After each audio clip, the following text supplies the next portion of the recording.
British Columbia's northern coastal border region. It is a collection of snow-covered mountain ranges, icy winding rivers, and unique border towns, separating Canada from the state of Alaska.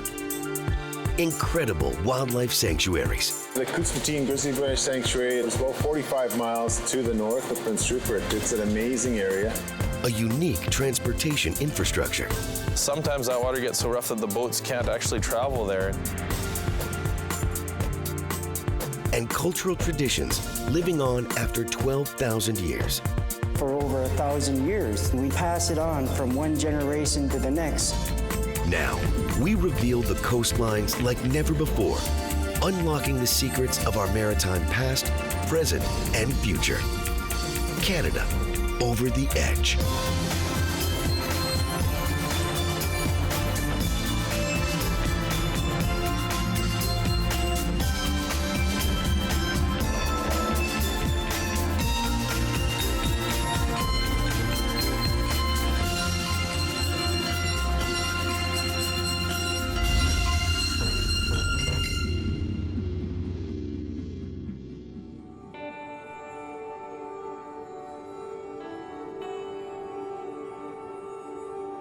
Northern British Columbia is a rarely seen natural wonder.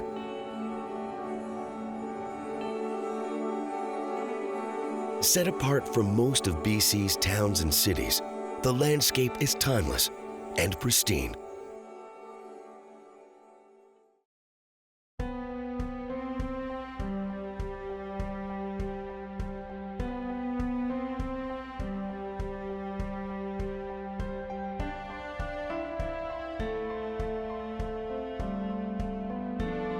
Not far from remote Highway 16 stands Seven Sisters Provincial Park.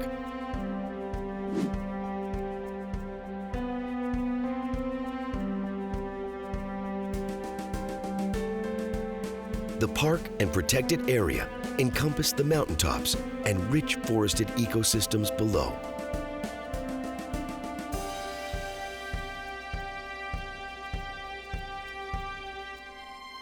The area measures nearly 40,000 hectares and is traditional territory of the Jimshan and Jimshan First Nations.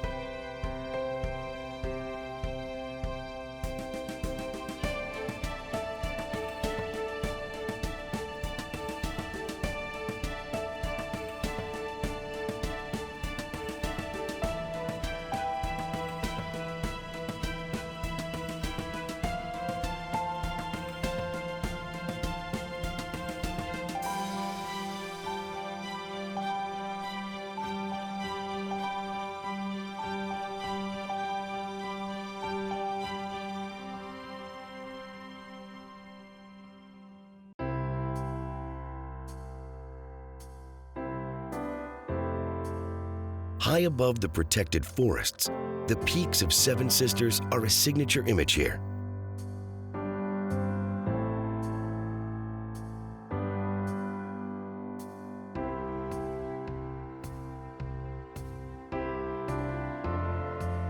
Five of the sisters tower more than 2,000 meters.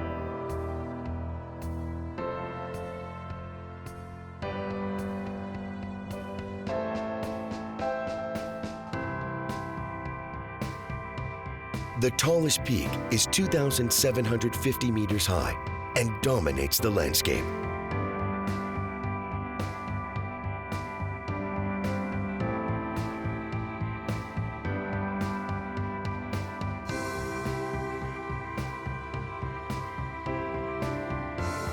The Seven Sisters are the tallest peaks along the famed Yellowhead Route.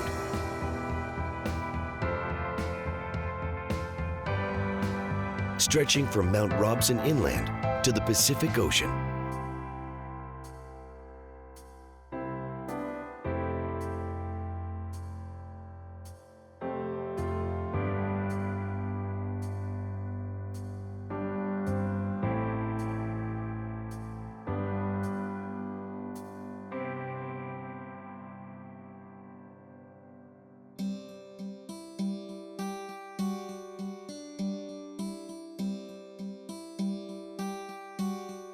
The landscape changes as we move northwest. Mountains and rich forests are left behind.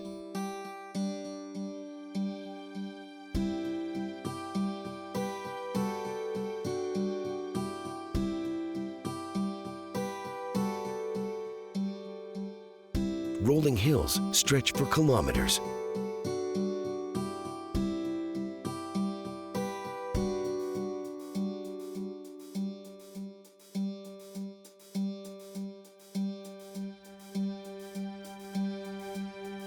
Tiny lakes and streams dot this landscape, far from civilization.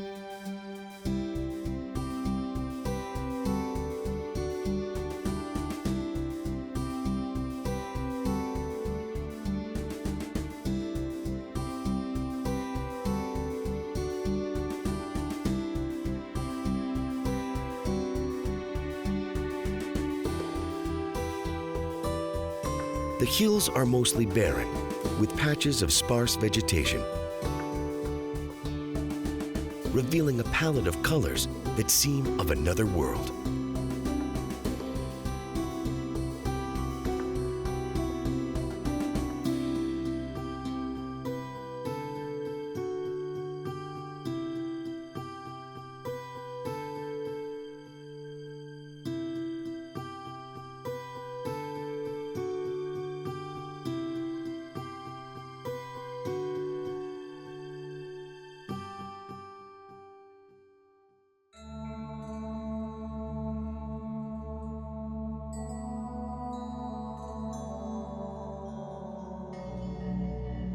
Further northwest, we approach Niska Memorial Lava Bed Park.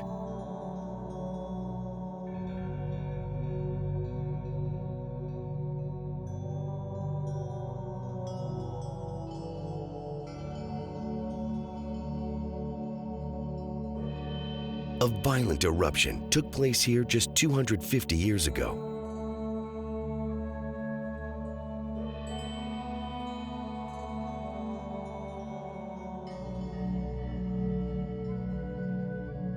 Lava flowed downstream to the valley below.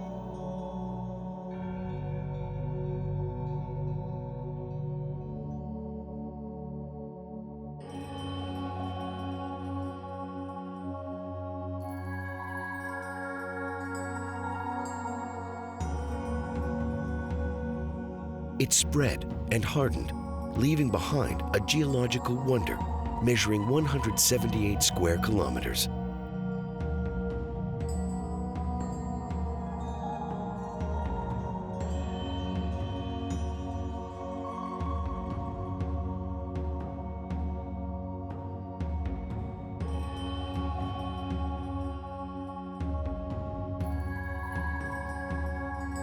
The park is also a memorial to the Niska people who co-manage the area.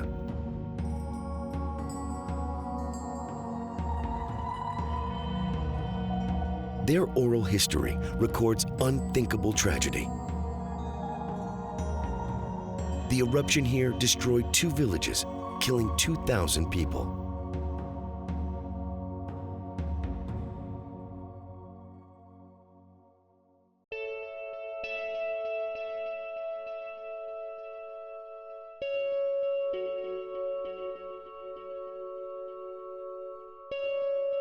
Further northwest, the landscape changes yet again as hardened lava becomes glacial ice.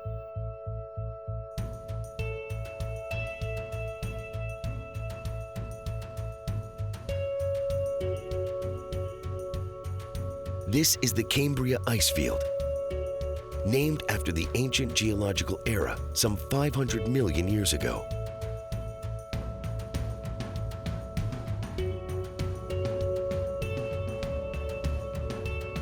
It measures more than 1,400 square kilometers, located in the boundary ranges of the coast mountains.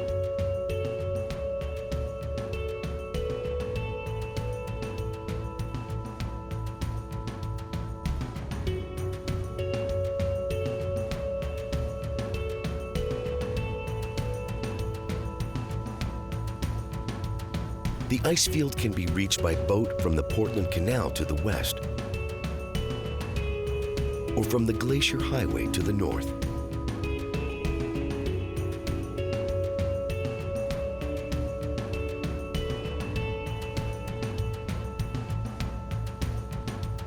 It sits just kilometers from the BC-Alaska border.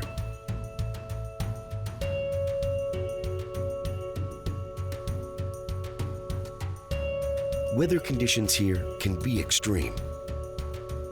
Avalanches are a common danger.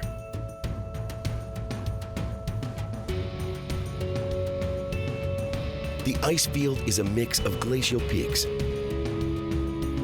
including Bear Glacier, Otter Mountain, and Cambria Peak. Some of these icy summits soar more than 2 kilometers high. And at the heart of the Cambria ice field, massive, gentle ice sheets stretch as far as the eye can see.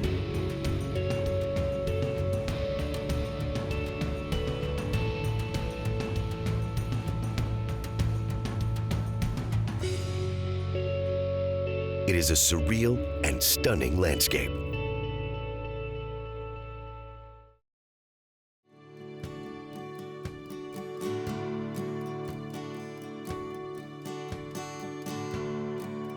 British Columbia's northern marine border with the United States is a mix of evolving landscapes.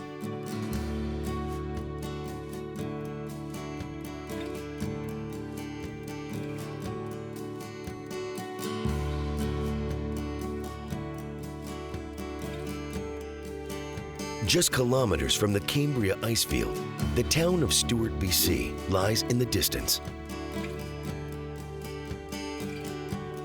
The first permanent settlers arrived here in the late 19th century, prospectors in search of gold.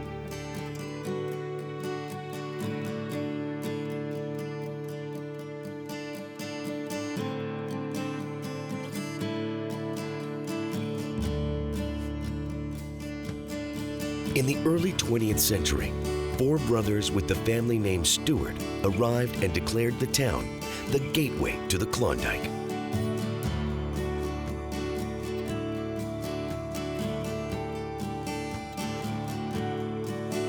Miners arrived in droves.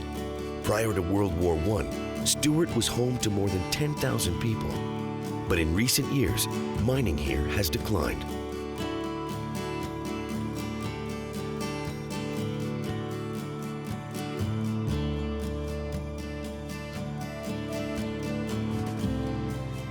Today, Stewart is a northern transportation hub.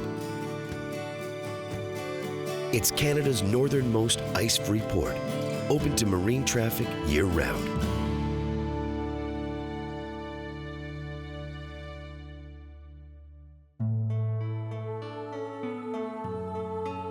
And Stewart is equally known for its unique neighbor, Hyder, Alaska.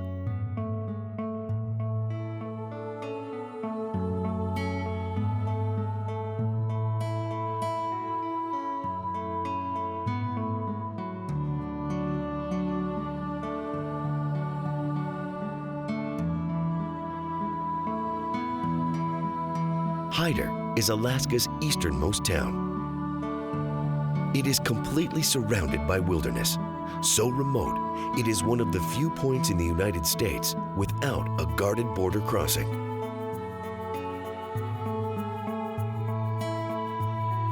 Visitors are free to enter, but clear Canadian customs on the way out.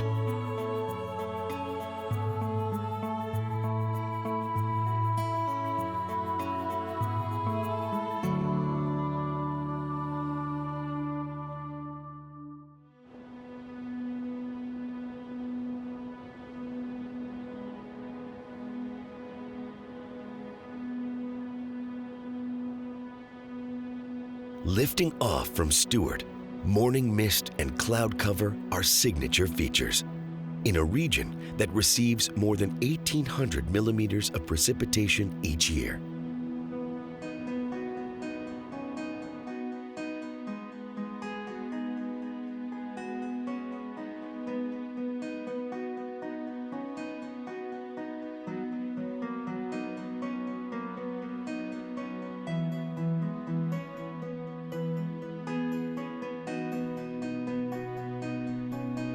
Heading northwest, icy, abandoned mining roads follow the contours of Salmon River and lead to one of the region's natural gems.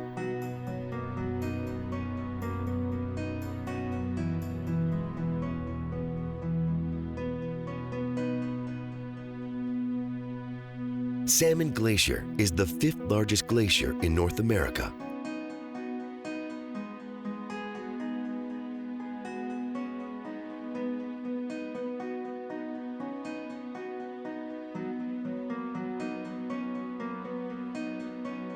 High above the abandoned mining roads, the true beauty of this region is revealed.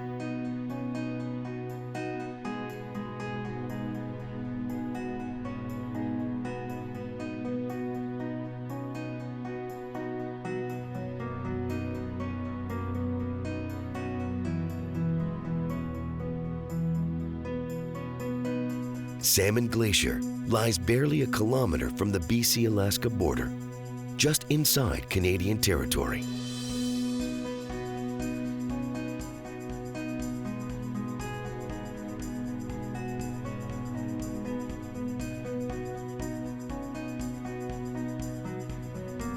Vast fields of ice spread for kilometers.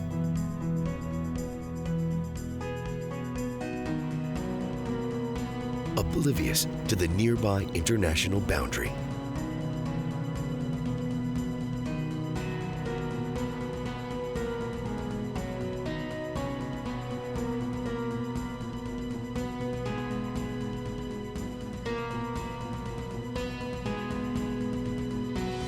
Salmon Glacier is one of hundreds of magnificent glaciers in the Boundary Ranges.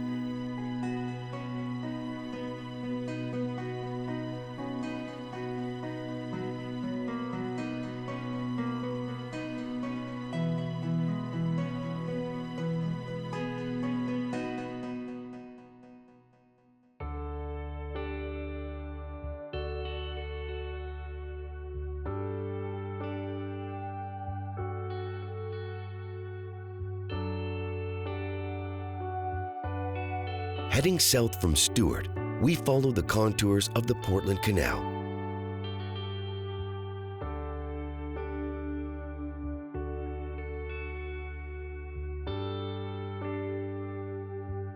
It is a pristine body of water, extending more than 100 kilometers to the open waters of the Pacific.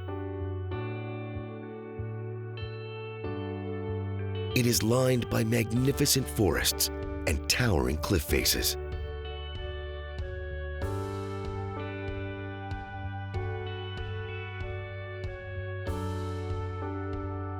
The icy waters are shrouded in mist and fog through much of the year.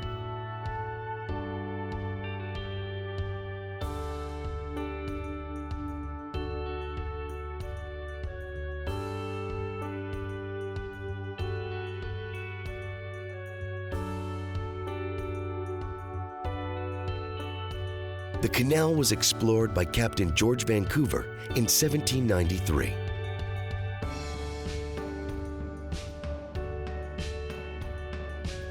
Vancouver preserved the canal's British legacy by naming it in honor of the Duke of Portland, who would later serve as Prime Minister of the United Kingdom.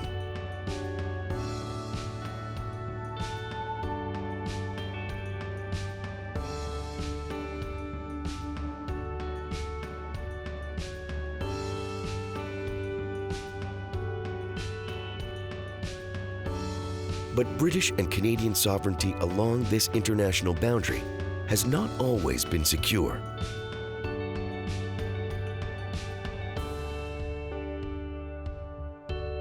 Portland Canal was controversial territory during the Alaska boundary dispute, a 19th century border conflict between Russia and Britain, later inherited by Canada and the United States.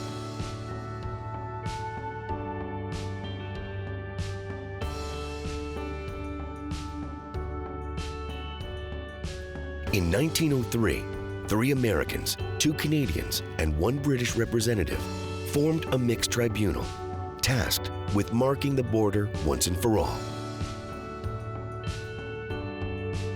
In a surprise move, the British representative sided with American negotiators, and the international border ended as a compromise. Roughly halfway between the maximum territorial demand from both sides.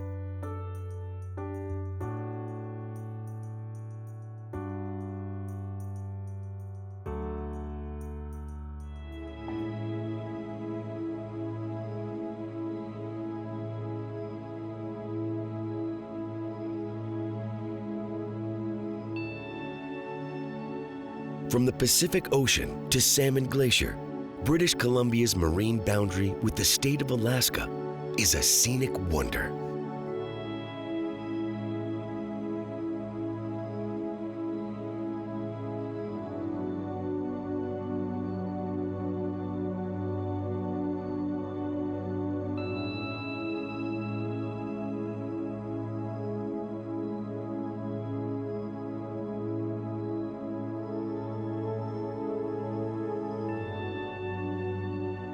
Heading south from Portland Canal, we travel cross-country over dense forests and mountains.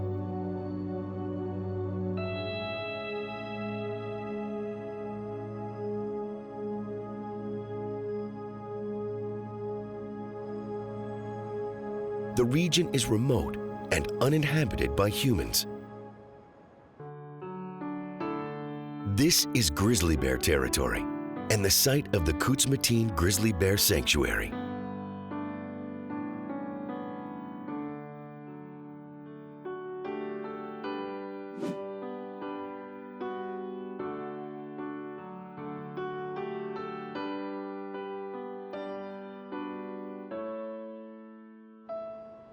The protected area measures more than 44,000 hectares, giving free rein to one of the world's most majestic creatures.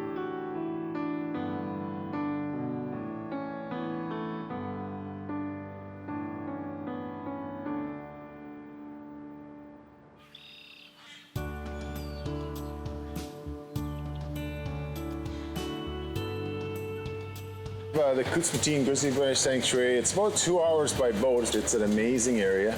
In 1992, they made it into a grizzly bear sanctuary.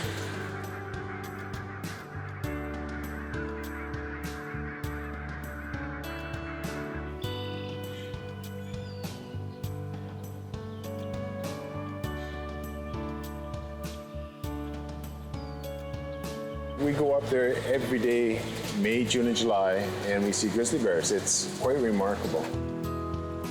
Grizzly bears roaming these hills are formidable creatures.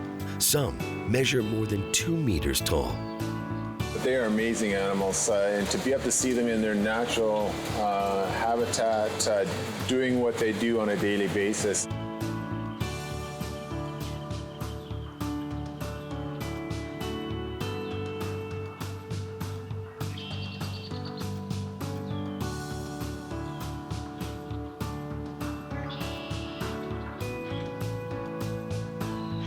The biggest bear in the inlet, I'd say he's about 900 pounds, and he's getting fairly old now. I understand he's 27 years old, and we'll see. Every year I think, oh, he's maybe his last season, but every year he comes out and he's still the dominant bear in the inlet.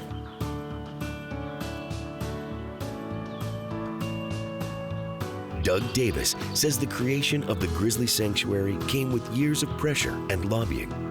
He believes it was a positive step. That area has one of the largest concentrations of bears anywhere on the coast, so it's quite remarkable. There was quite a movement, and it took some time to get it to be a sanctuary area, and thank goodness that people had the foresight to do that.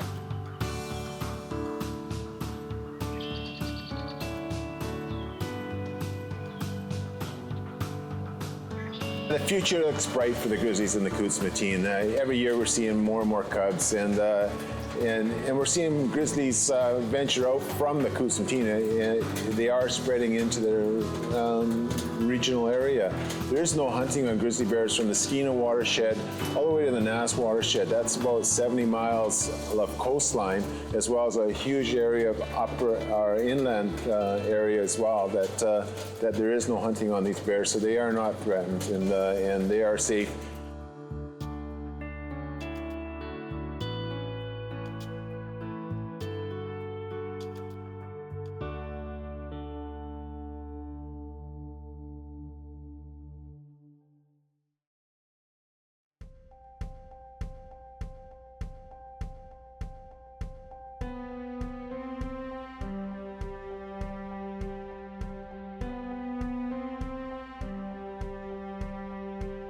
Heading southwest, more glacial peaks mark a return to human civilization.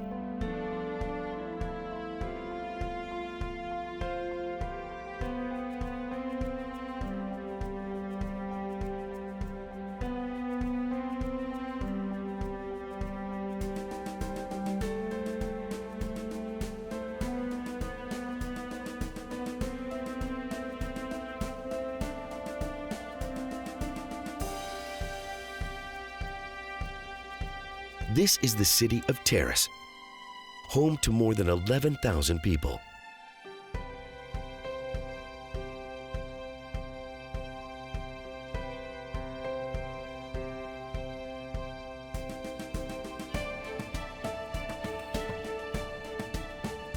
It is surrounded by beauty, set on the banks of the Skeena River.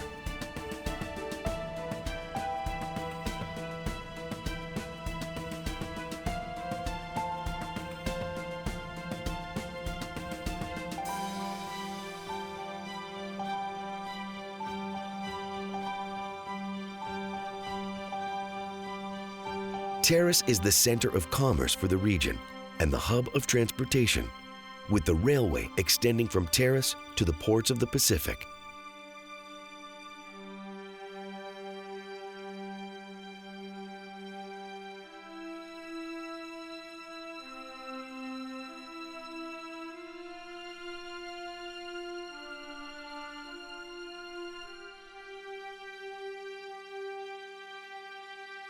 It is also key traditional territory for the Jimshan First Nation.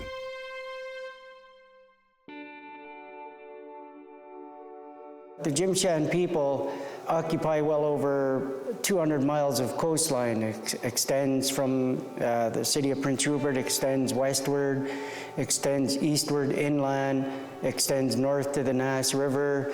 And the Jimshan people are made up of 9 different tribes. Archaeological sites throughout the region record the presence of the Jimshan peoples dating back 12,000 years. At the Museum of Northern British Columbia's Longhouse in Prince Rupert, Jimshan traditions live on. This is a modern interpretation of a Jimshan longhouse. It's pretty much an identical replica of that. The traditions are passed on from one generation to the next, right up till today, and they're passed on orally. And our First Nations people, they never ever wrote anything down, and it's still the same today. The old people don't like to write anything down. They'll tell you your history, and if you don't remember it, you don't use it.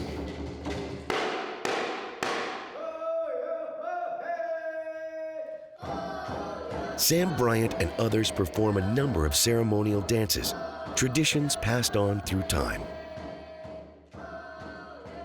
So the song and dance that we're going to do is a song and dance that is done when they welcome people into their homes, into their houses when the feasts were on. So the host tribe would have a chief, would have a singer sing a song, and he would come out and he would dance and he would spread the eagle down amongst the people in his house.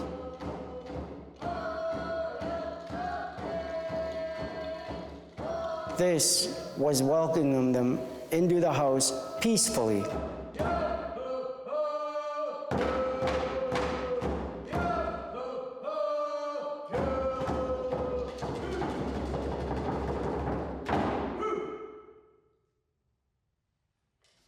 Another dance comes from Vancouver Island, celebrating the arrival of the Olican.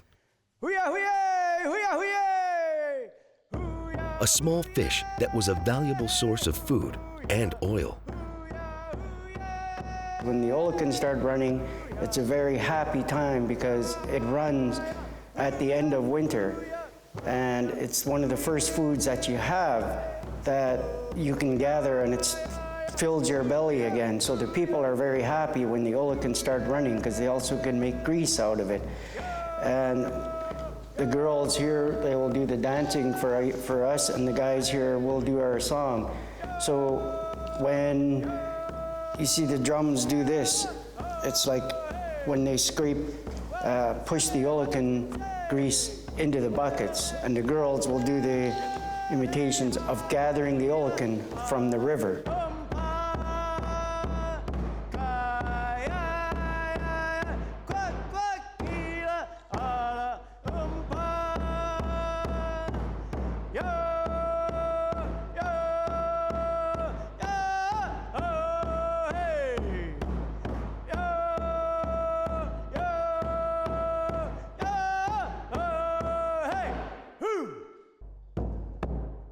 Bryant believes the longhouse and these ceremonies are crucial for the modern Jimshan peoples. I think it's very important that we keep all our culture, our histories, we keep them alive, because it gives the young children a sense of identity that this is where you belong. This is the house you belong in. These are the tribes that you belong to. These are your stories, your songs, and your dances. So they have a feeling that as they grow older, that this is going to belong to them. So we need to look after it, and we need to pass it on from one generation to the next.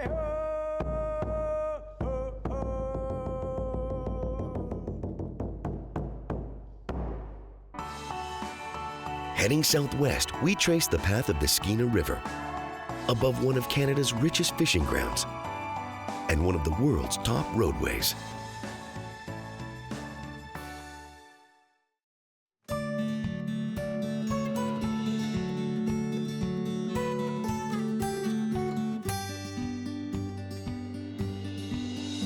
The marine boundary dividing British Columbia and Alaska is marked by incredible fjords and towering glaciers.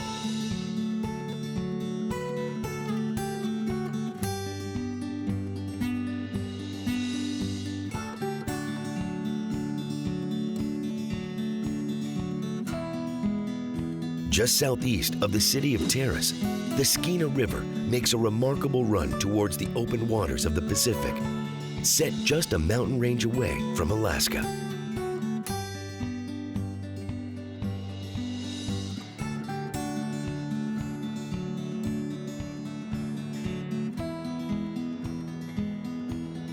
In the 1860s, the river bustled with activity, steamboats coming and going during the Amanika Gold Rush era.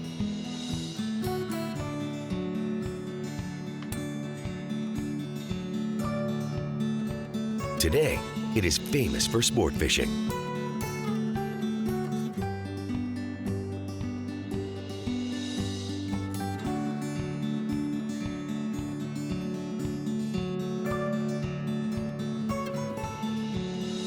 Salmon and steelhead populations are in abundance here.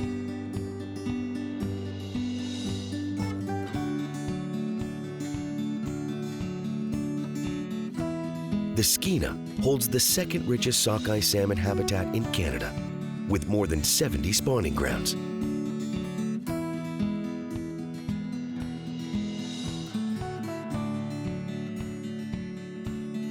$3.8 million salmon spawn each year, drawing adventurers from around the world for a chance to explore these waters.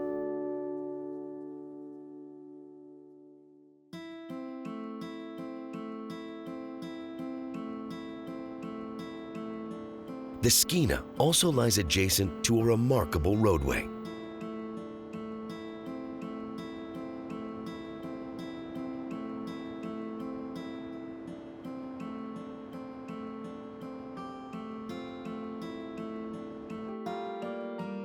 This stretch of the Yellowhead Highway is considered one of the world's great road trips.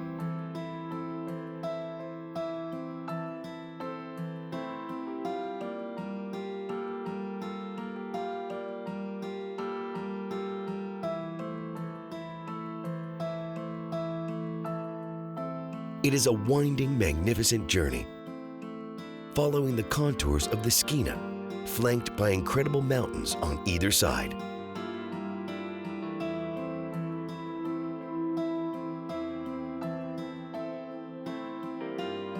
The Yellowhead Highway stretches nearly 3,000 kilometers, linking Canada's 4 western provinces.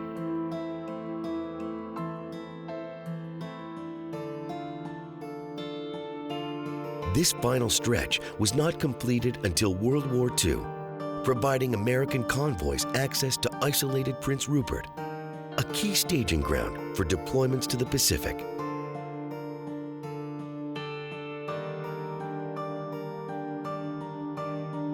Today, the region is still relatively isolated.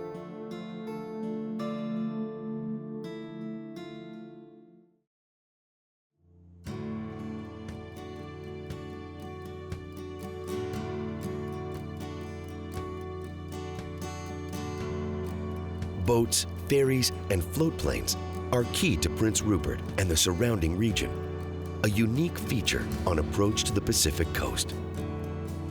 We're in Prince Rupert, British Columbia. It's about 450 miles northwest of Vancouver. It is a pretty rugged shoreline up here.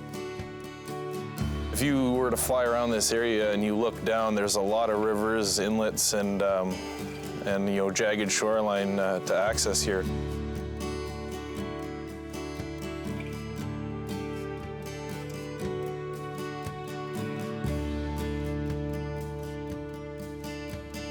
Michael Cote is a pilot with Northern Pacific Seaplanes, a float plane operator in the region.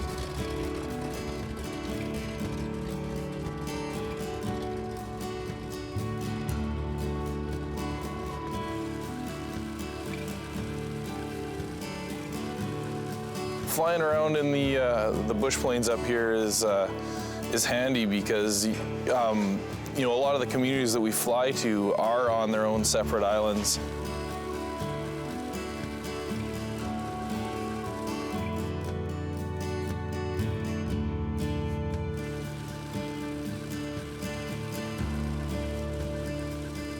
So the float plane, helps the North Coast out a lot by just making it quicker access in and out of the villages, as well as logging camps and fishing camps as well.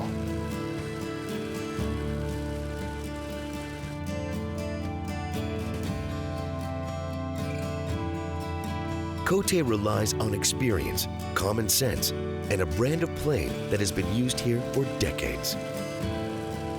Yeah, we fly the de Havilland Beaver. It is regarded as the workhorse of the North Coast.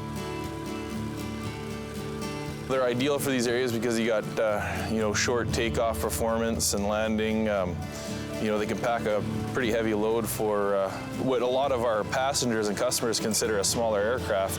They do the work of what you would consider a larger airplane. Operating a plane from water can present challenges. When you're in the water, one of your big concerns is drag with the floats.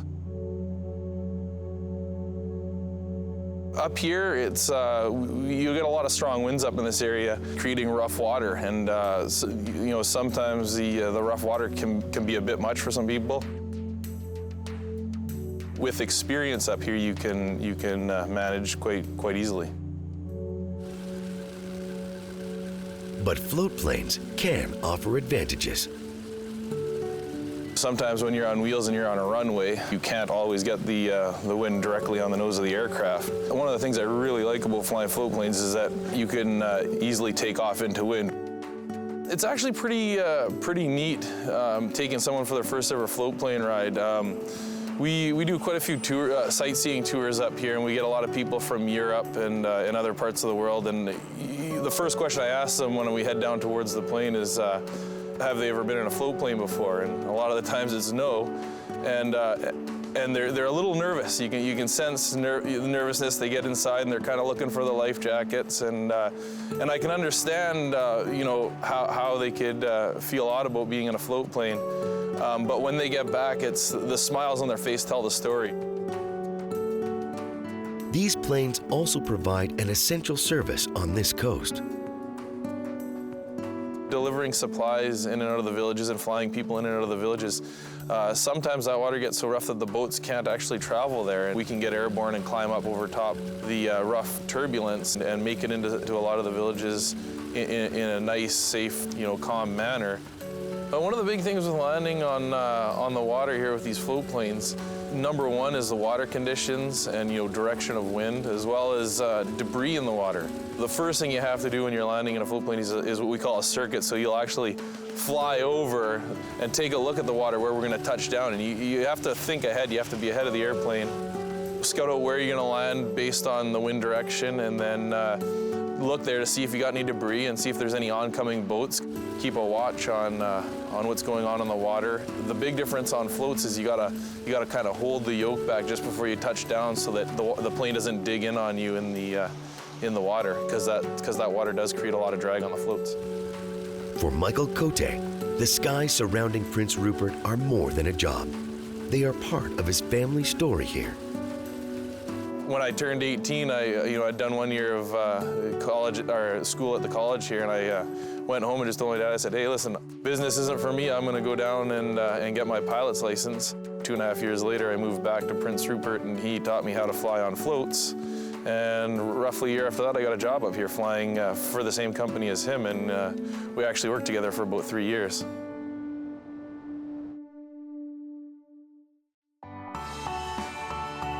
Next, one final aerial chapter, exploring some of the world's most incredible marine life along the incredible BC-Alaska border.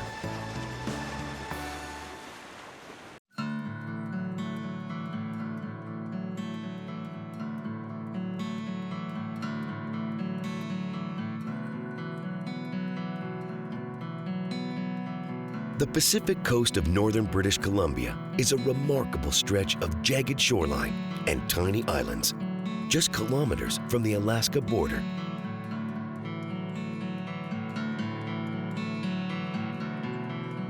On the horizon, Haida Gwaii lies more than 60 kilometers away.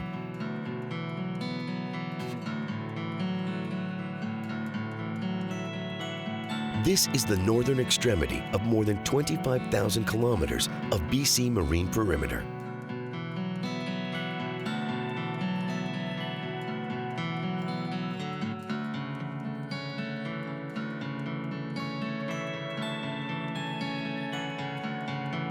Far below, incredible marine wildlife inhabits these waters.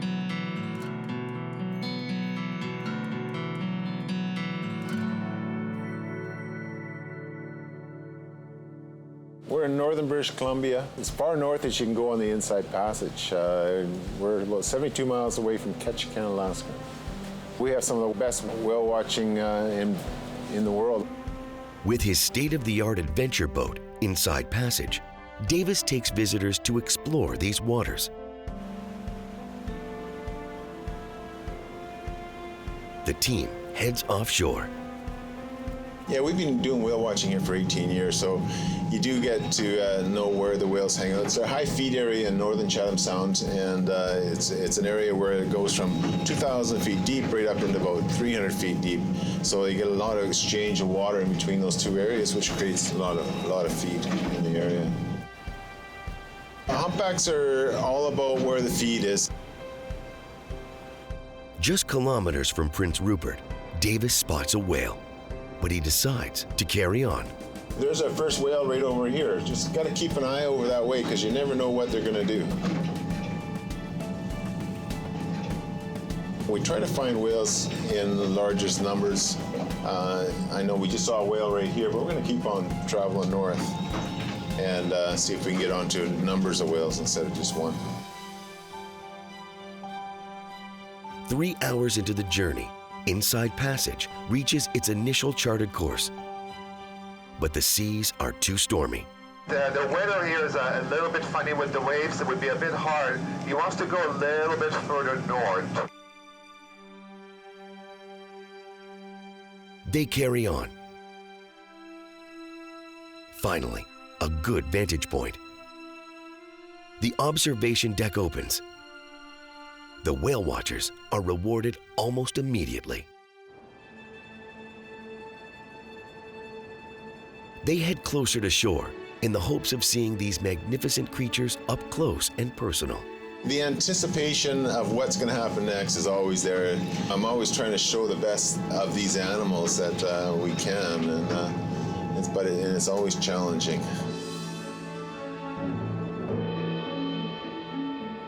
It's all about being in the right place at the right time. The move pays off.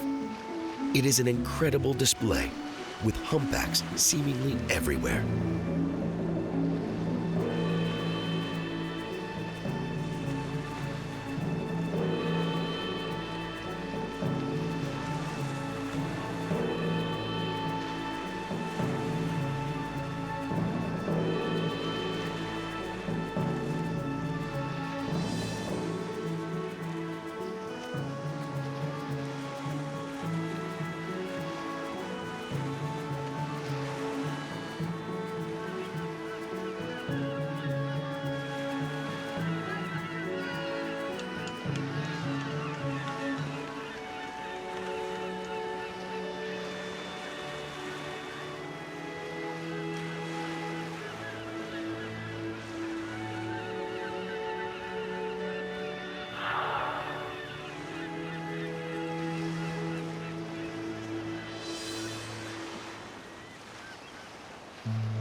For some on this coast, whales are an everyday sight. But for visitors from around the world, it is the opportunity of a lifetime.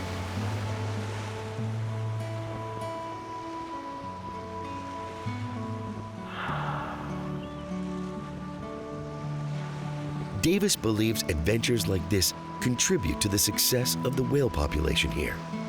It puts a face to the whales so that they have an opinion on the whales when it comes up to, say, people wanting to go whaling again. So, no, these animals are magnificent animals, and we're blessed to have them so close to just outside our harbor.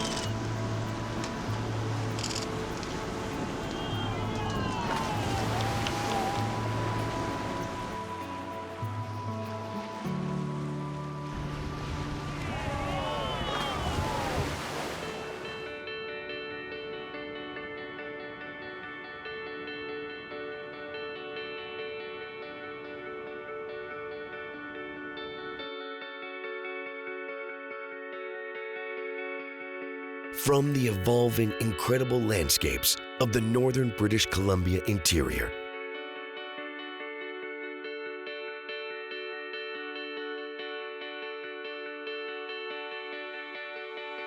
to the incredible contours of the Skeena River and Yellowhead Highway,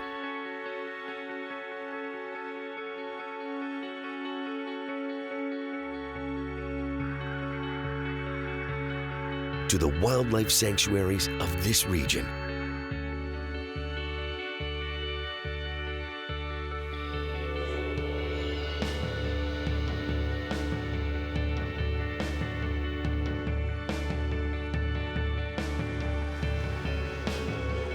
British Columbia's northern coastal border region defies the imagination.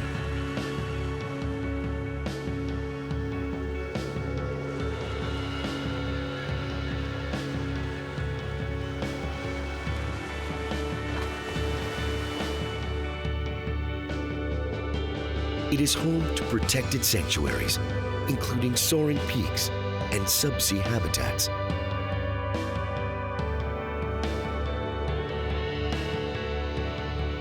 And cultural legacies dating back thousands of years.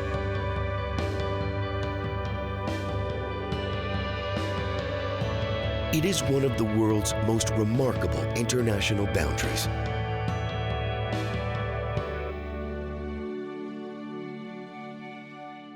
Here on the edge of Canada.